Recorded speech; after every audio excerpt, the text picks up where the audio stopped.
we're better late than never, right?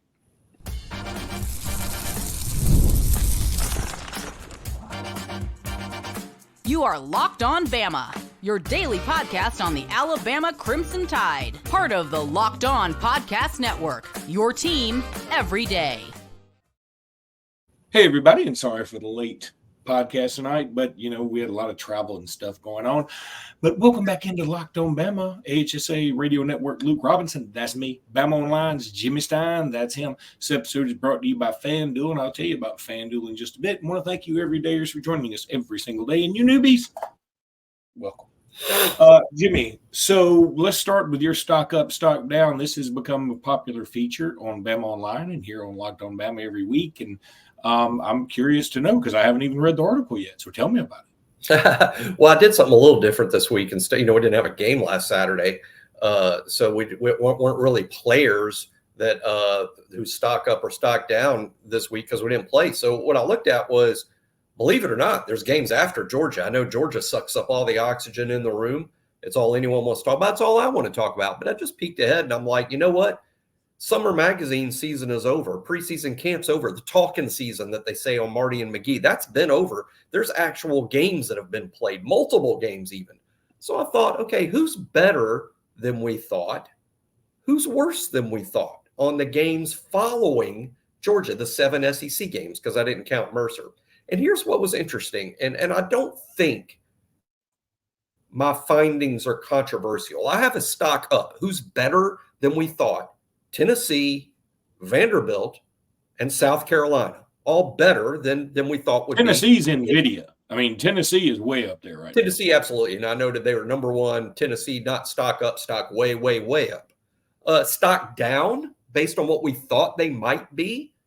LSU, Oklahoma, controversially maybe, Missouri, and of course. I don't think it's controversial. I don't think it is either. To me, it was an obvious stock down. I just said it when it's controversial in the sense they're undefeated in the top 10, which is where they kind of started out. I don't even know.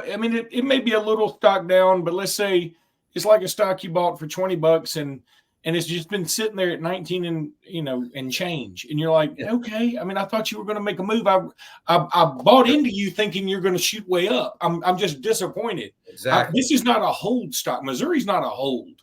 They're not somebody you just want to hold for the future. Missouri, you want to get in and get out. You want to hold on Alabama and Ohio State and Georgia.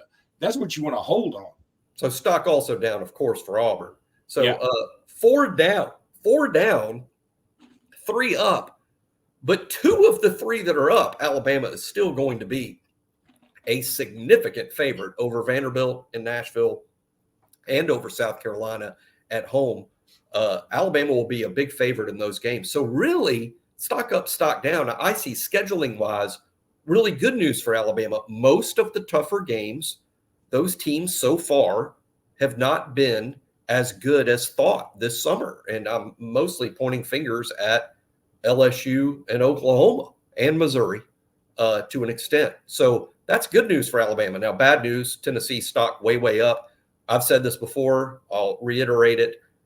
Tennessee has replaced Georgia to me as the toughest game on the schedule, not because I think Tennessee's a better team, but playing in Knoxville against Tennessee, I see as a tougher game than playing Georgia at home.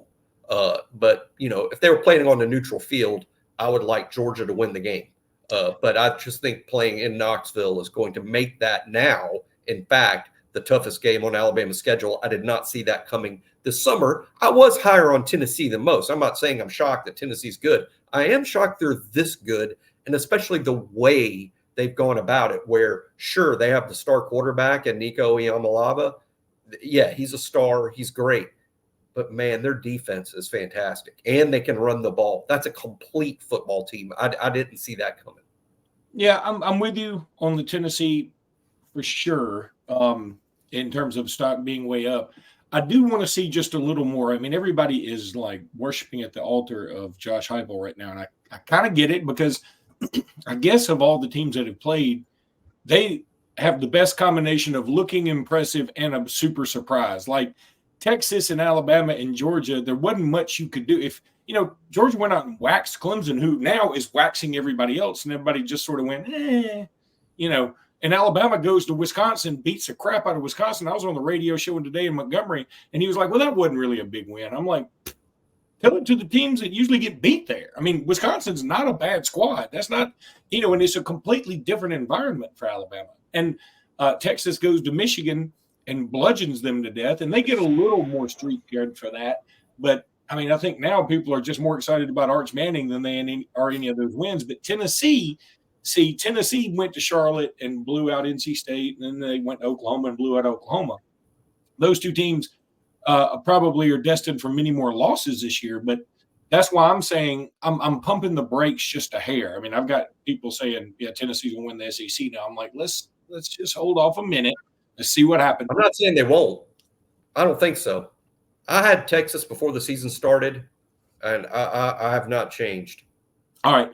So I did a show, Locked On College Football, today with one of the guys from Locked On Bulldogs, and you will be surprised to know he was incredibly humble because, we've done some crossovers with him before, and I know some Bama fans have listened to some Georgia shows in the past, and they have said, wow, those guys are super confident. I mean, he couldn't have been any nicer today. I'll tell you that. Go check that show out.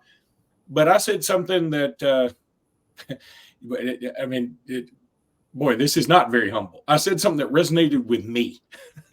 I said, this is a rare game where Alabama and Georgia can come into it both feeling like they're the underdog, both using the underdog label as motivation. And here's why. First of all, Alabama's an underdog at home for the first time since 2007. So, I mean, those guys are like, wait a minute. We're an underdog to anybody. I mean, if you had said we're an underdog to the Kansas City Chiefs, our guys would be like, hold up, we haven't been an underdog since 2007.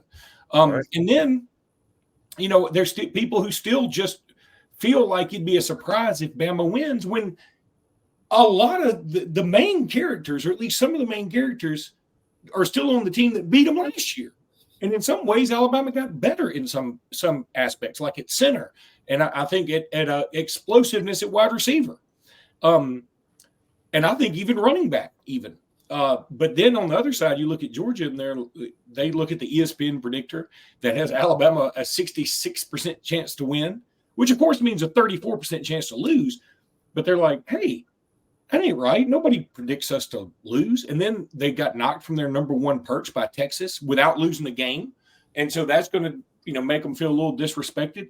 And I just feel like it's an interesting that's an interesting way to look at it, in the sense that both of them get this rare opportunity to use people are underestimating you as a motivational tactic. I mean, when Georgia I think it was somebody for Georgia, maybe Stetson Bennett a few years ago, when he said, it wasn't even Georgia. I'm sorry. I apologize, Georgia fans. It was Travis Kelce after their Super Bowl, either this last one or the one before, said, nobody thought we could do it. Everybody thought you could do it. I remember. You would have been a disappointment. I remember that because when he said it, I remember watching it when he said it. I'm like, what planet do these guys live on? Yeah, I mean, they were the favorite in betting markets in Morocco. But see, that's what Alabama and Georgia have to deal with all the time. And when you are the constant favorite, it can wear on you. Heavy is the crown. We know this. And Georgia and Alabama both have a crown, have several crowns, and it's heavy. So I think this even adds to the allure of this game. One of my takes that didn't dawn on me until this week. I said, and you agreed all year, because me and you kind of rail against the playoff, and we're old men shaking our fists at the clouds. So we didn't like the 14 playoff, and we didn't like the 12-team playoff because we're traditionalists. Well, and we said, and still, I'm sure, believe that this 12-team playoff has sort of ruined the regular season. I've changed my mind a little bit this week. I think it's dinged the regular season. It definitely means less. It definitely means less than it did. But I was thinking, if you had to pick two Super Bowl favorites this year, I don't know what the betting markets say, but I think a common Super Bowl prediction, a common one, is the Detroit Lions winning the NFC and the Kansas City Chiefs winning the AFC. I think I don't know what the most common one is, but I'm just picking that out. And, the Lions and the Chiefs did play. As a matter of fact, they played opening night of the NFL this season. And it's a big game because it was opening night.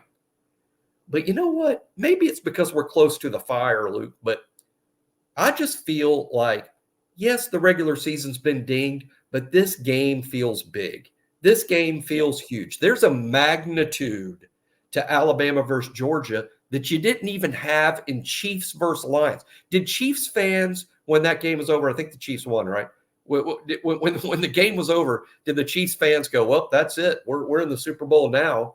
No, they were like, oh, we got to play 16 more tough games. The Lions, did they go like, oh, man, we're not as good as we thought we were? No, I'm just saying that it was fun. The lead-up was fine. It was the NFL's opening game, but neither fan base went nuts.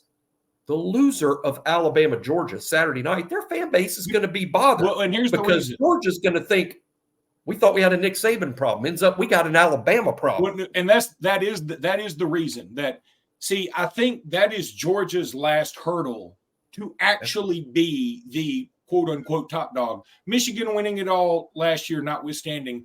I really believe if Georgia had gotten in the playoffs along with Alabama, who rightfully deserved to be there, Georgia or Alabama wins this thing if they had mixed it up. I mean, obviously Michigan beat us in overtime, so I'm not going to take away from that. But I think that Georgia team would have beaten Michigan, whatever. But we are the bugaboo. We're the last thing they need to overcome to actually ascend to the top. And they thought they did it in the national championship game in 21. And then we beat them in the we beat them in the SEC title game that year. And then we beat them in the SEC title game again. I mean, it's like, geez. Georgia can say they're the best program in the country, and they are. I would say, who's the best program in the country? I'd say probably Georgia. But there's some hesitancy. Why? Because of Alabama. It's the same reason Peyton Manning needed to beat Tom Brady in the playoffs. Even if Tom Brady wasn't in the playoffs and Peyton Manning goes on to the Super Bowl, everybody's like, yeah, but Tom Brady wasn't there, or you wouldn't have done it. I think that's sort of the same thing. And but if Alabama loses, though, what you'll hear from some Alabama fans, probably not us Sunday, but you hear from some Alabama fans, well, Saban's gone.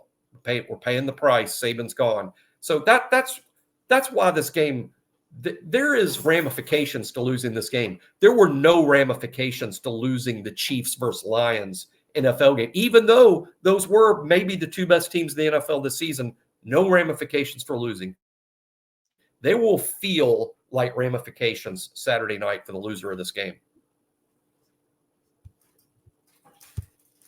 Oh, man, I'm so excited to tell you about this sponsor. I just love them. I really do. I think this is such a great idea. It's Roy, ROY, which means return on you. It's a new platform that lets fans make contributions directly to their favorite athletes. Download Roy for iOS or Android and enter referral code Locked On, and you'll automatically be entered into a sweepstakes to win $5,000 cash. No purchase necessary, void where prohibited. This week we've selected, I'm going to say Jalen Milroe, because he's.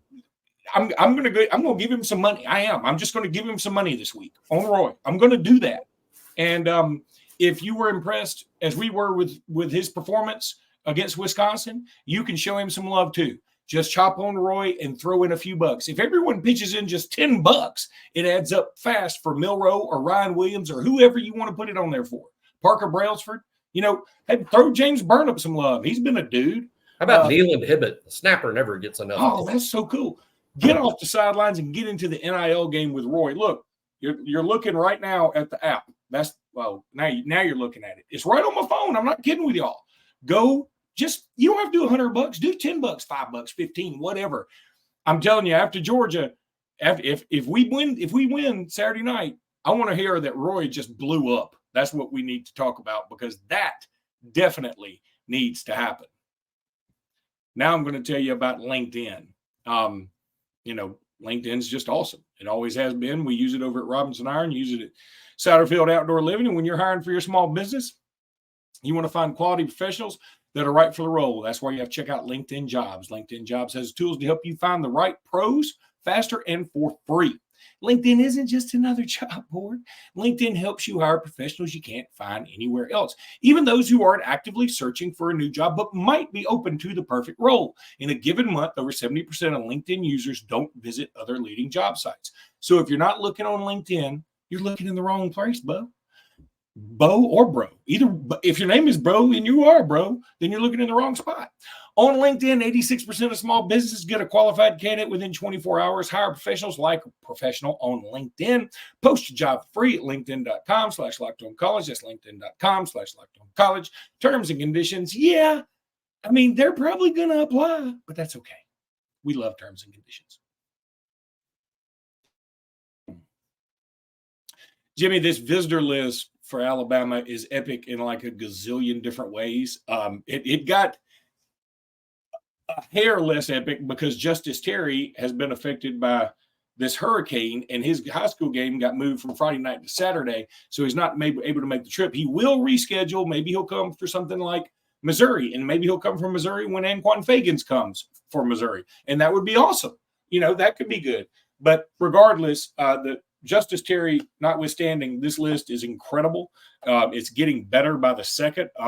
Bryce Perry Wright, fabulous defensive tackle from Buford, Georgia, has been added to the list. Every time I turn around, Andrew Bone or Joseph Hastings is putting somebody on this list that's coming. That's just a big name.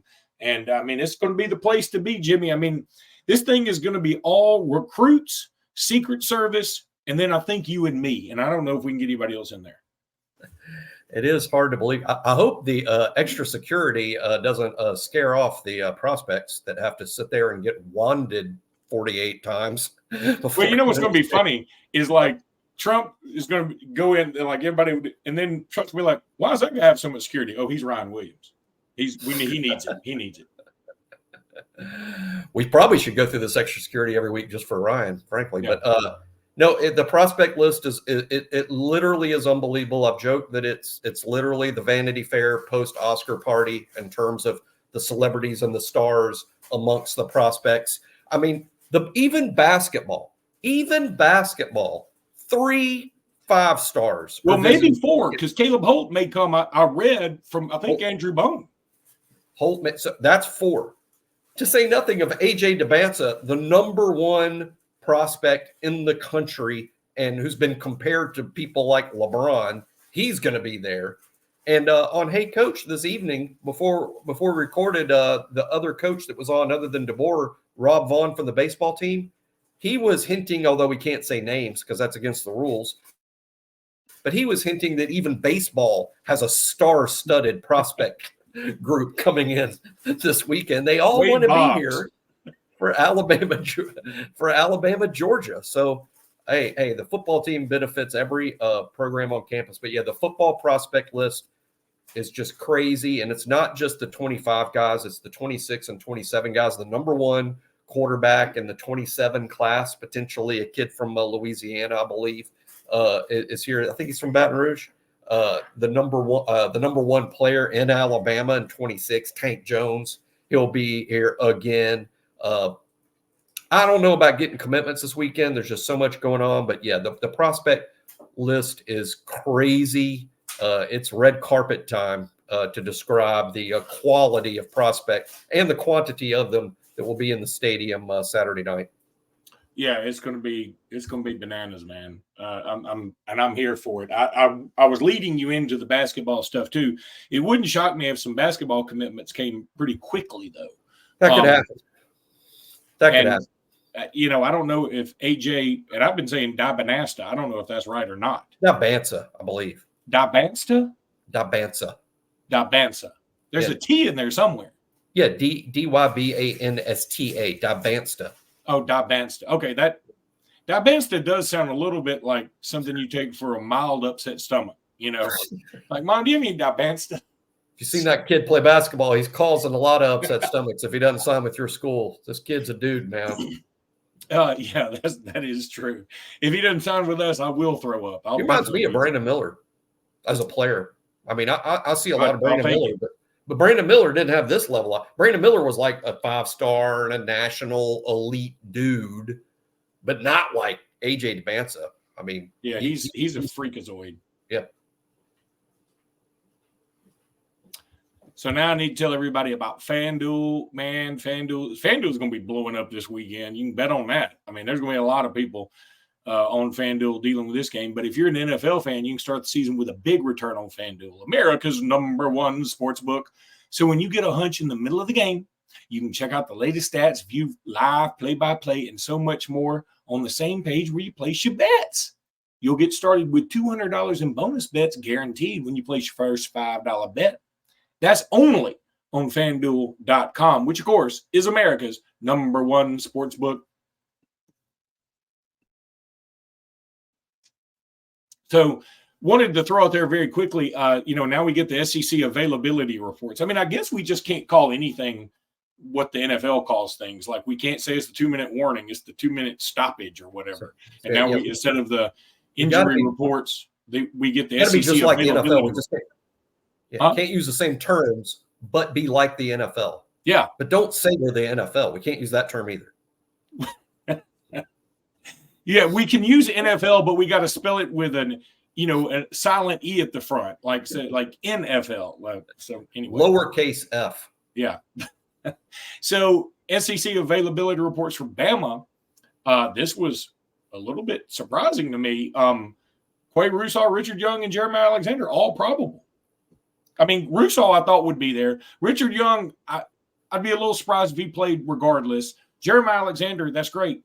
For Georgia, they're missing Roderick Robinson, who's a running back, who I don't know about his, playing status all year long. London Humphreys, who has played some, and Tate Ratledge, all out. Mikhail Williams is questionable. Sokovie White is questionable. Jordan Hall is questionable.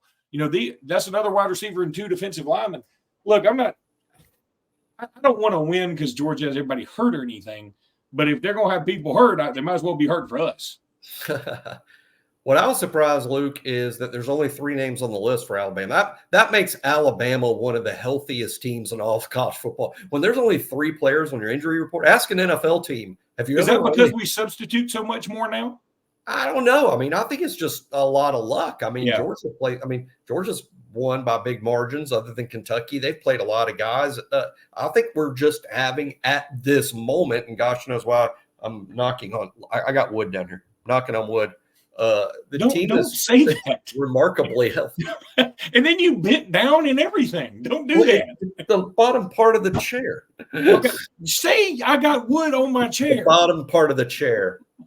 Yeah, good. Yeah. Now I'm flustered. I mean, I was like, I can't believe the words that are coming out of your mouth. All right. Now I'm questionable. You're questionable to return as a host. Exactly.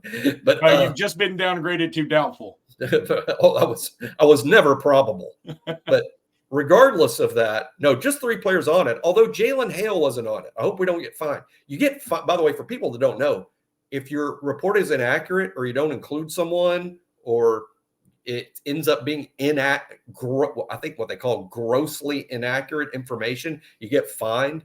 And I thought we'd at least have Jalen Hale out. As we know, he's out for the year or certainly out for most of the year, and he hadn't been out there since the spring. But I thought by rule we would have to list him. That's one of the questions I have. Surely to God, we don't have to list him. I mean, if we got to wheel him to the stadium, I mean, I guess they can say, hey, I don't think he's going to. All right. I mean, he's a scholarship player on the team, and he's not going to play. All right, Jimmy, we're going to dive into something for just a second. We're not going to spend a ton of time on it. It's not the death of college football, like some people have said. We've heard about the death of college football a lot. But this thing with this kid in UNLV who he felt like he says he was promised $100,000. UNLV said, nah, that's not really what we said. And even if we said it, we don't have it anyway. And we're giving him $3,000. They gave him $3,000 as a stipend to move. I think he was playing at Maine or something last year, somewhere like that. Holy Cross. Oh, Holy Cross, that's it. And then he goes to UNLV, and then they give him $3,000 as a stipend, and then they had a plan to give him like $3,000 a month. That's a far cry from $100,000. Now, if somebody did say that to him, okay, that is definitely wrong, and that needs to be investigated, and that guy needs to be punished to some degree. But here's my thing: The kid didn't. You can't sign anything. I don't think that's it. Because if you sign a contract, that means you're an employee, right? That's the whole thing. No. They all sign with collectives. You do sign something? You sign, yeah, Okay. They sign with collectives. Yeah, he can sign. But then my question is, why wasn't this handled a long time ago before they got on a big winning streak?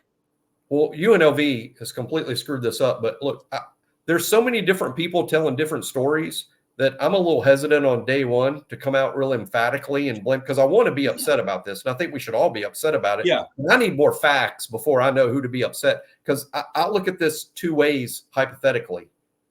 If someone in power, in a position of power at UNLV, which would include an assistant coach, True, told the kid, if you sign with us and transfer from Holy Cross and play for us, we'll give you $100,000. And the kid shows up, plays, and ain't got his $100,000 and isn't going to get $100,000, then UNLV, what they did is horrifically unethical. The kid has every right to walk away and screw the team and screw the program, because it's fraud. It's legally, it's fraud. It's a lie, and UNLV should be held to account. And the fact that the kid left, I practically applaud the kid, if that's what happens. Now, UNLV says that's not what happened. If this kid has showed up with no promises and he has actually played so well, and UNLV is ranked and UNLV is a story, and this kid thinks, I think my play deserves money, and if you don't pay me, I'm walking, then the blame is all on the kid. That's wrong. They don't even do that in the NFL. In the NFL, they do have camp holdouts, but you ever heard of a player 3 games into the season, 4 or 5 games into the year, and you know what? I'm leading the league in rushing. If y'all don't give me $8 million instantly, I'm leaving. I mean, they don't even do that in that league. So I'm saying there are facts where I think the kid is in the wrong, and there's facts where UNLV is in the wrong. I just don't know the story yet. but they can both be wrong. There's conflicting stories, and they could both be wrong. I suspect we're going to find out that there was a rogue assistant saying things he shouldn't have, And he might have said something almost in a, yeah, man, you're worth $100,000. Okay. And maybe there was just a lack of communication. What I find hard to believe is that, okay, if there was a rogue assistant and maybe he was like, oh, I overstepped my bounds. And then he comes back and is like, I'm just not going to say anything about it. Hope this goes away. Right. You still remember that $100,000 thing I mentioned during the third? You thought I was serious? That was so clearly a joke. We're UNLV. But so, yeah, I was going to give you 100,000, but I bet it on one hand of blackjack and didn't work out. But so the kid, why didn't the kid straighten this out earlier? I mean, obviously this has been an issue for a while, and that's what I hate about it.